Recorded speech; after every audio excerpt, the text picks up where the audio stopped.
It's so easy to find fault with somebody else. I remember a conversation years back, and the conclusion from that conversation was, anytime we feel the necessity to talk about somebody, it's time to pray for them.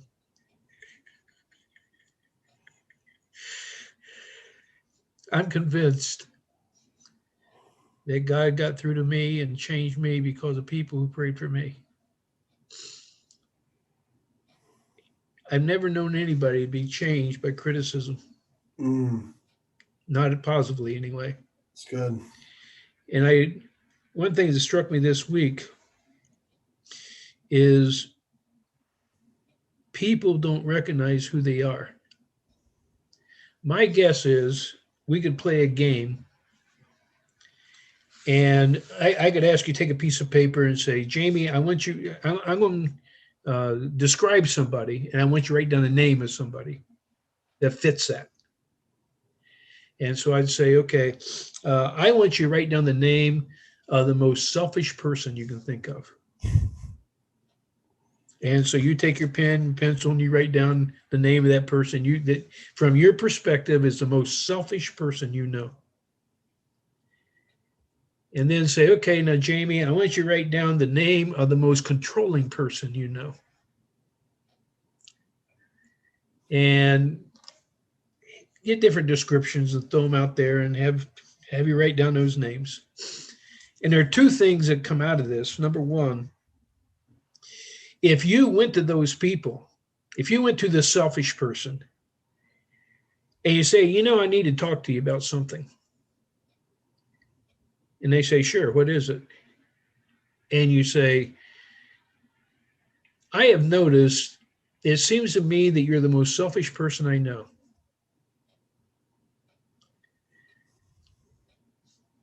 First of all, do you think they'd recognize themselves as being selfish?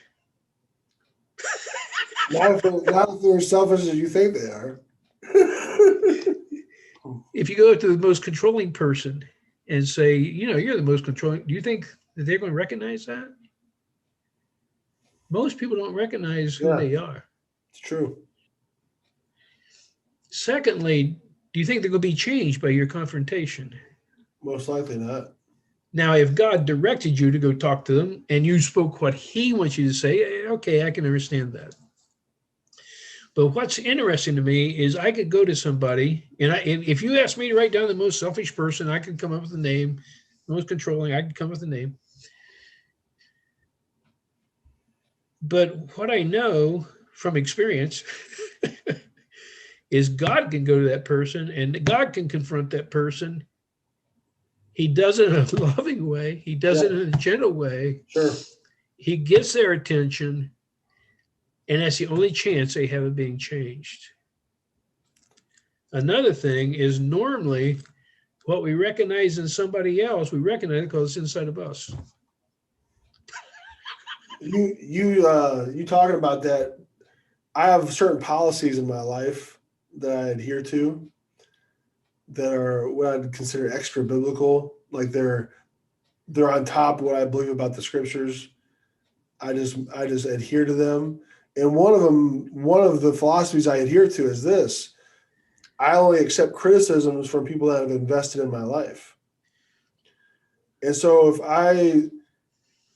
if someone is invested in my life, whether that's time or love or whatever, if someone's poured into my life in any way, I will not only listen to criticism from them, but I really welcome it Right. because it's essentially good medicine and could be wisdom. And so I think a lot of people really reject all criticism, even though it might be constructive.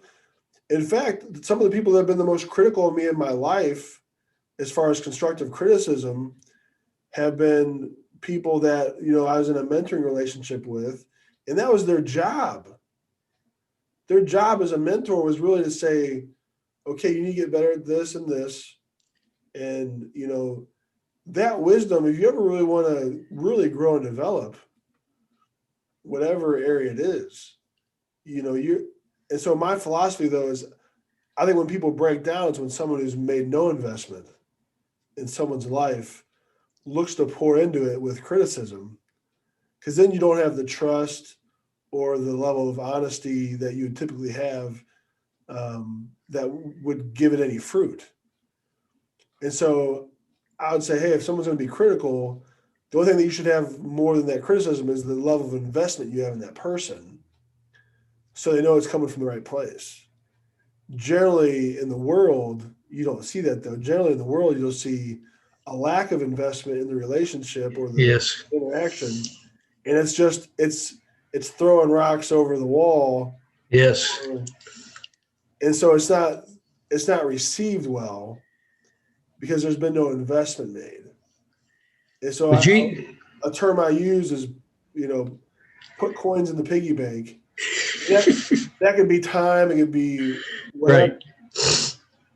But if there's coins in the piggy bank of that relationship, when you do offer a word of wisdom, whatever it is, it might be correction, it might be advice, it might be criticism, but it'll not only be received, it'll be appreciated. Jesus had a philosophy about it too. And he said, why are you trying to get the speck out of your brother's eye when you got two before in your own?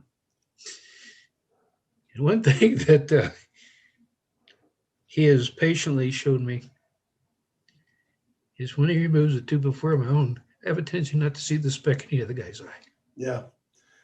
That old quote is, before you want to be an optometrist, you better learn how to be a lumberjack.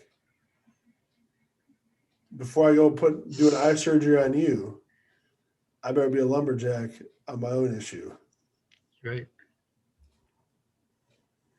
That's right. That's knowledge. But you know what that is? That's chiseled process. Oh yeah, without a doubt. Before I go around fixing everybody else with what I want to do, Right. I better let God chisel me down and cut that plank out of my eye. Yeah. And then maybe I won't be so blind to think that I have all the answers, Right. But that's wisdom, man. Well, I think it's interesting in book of Romans chapter 2, Paul said the same thing Jesus said. Paul said, do not judge. And what the Greek is saying there is, do not have an opinion. And really, what he's addressing is not having an opinion about anything. And then he tells why. And in my opinion, it's kind of hidden in a sense, but he tells why you should not have an opinion.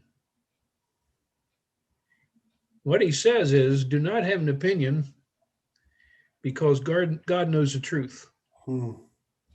In other words, your opinion is not based on truth.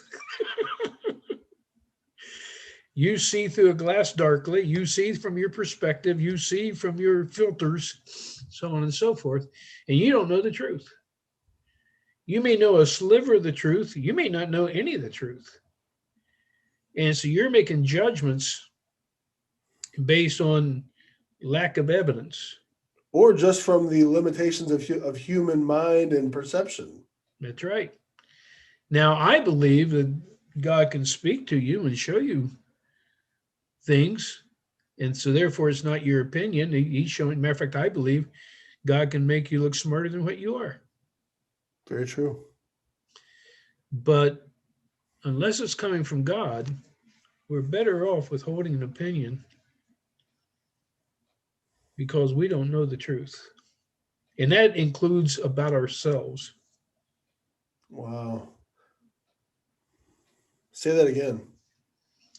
We don't even know the truth about ourselves. It takes God pulling back the curtain and showing us what's in our heart, showing us what's in our lives, showing us what is lacking. We don't know. Wow. That's powerful.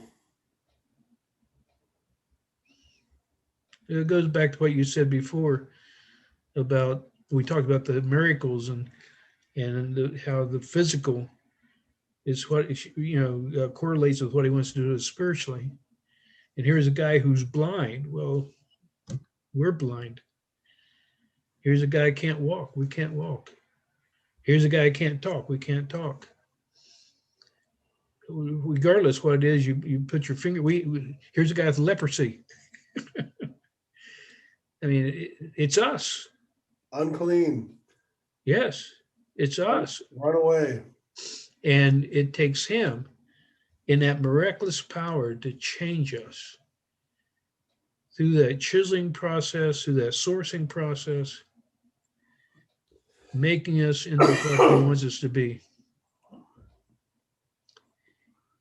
And as long as, if we keep in mind, as a matter of fact, I'd recommend, if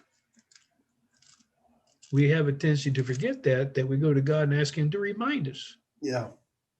Remind me to keep focus on you. Remind me to allow you to source me. Remind me to allow you to chisel me. Because he's faithful to do it. He wants it worse than you do.